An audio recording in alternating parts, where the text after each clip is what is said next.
මිනිස් සමාජයක අනිවාර්යම අංගය නැතහොත් නීත ලක්ෂණය දේශපාලනය. දේශපාලනයේ ගැටුම හා සහයෝගිත්වය යන්න නෑදෑ කරගත්තු විෂය එකකයයි.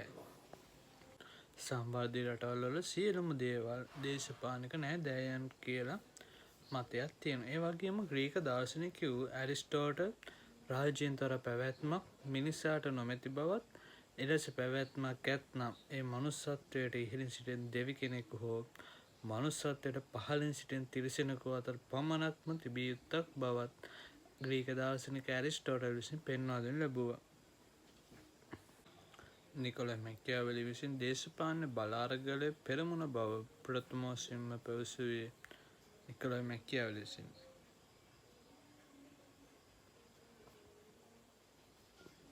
එලෙසම රාජ්‍ය පිළිබඳව න්‍යායාත්මක විග්‍රහය ග්‍රීක දාර්ශනිකයෝ චින්බොඩෑන් විසින් ඉදිරිපත් කරන ලද්දක්.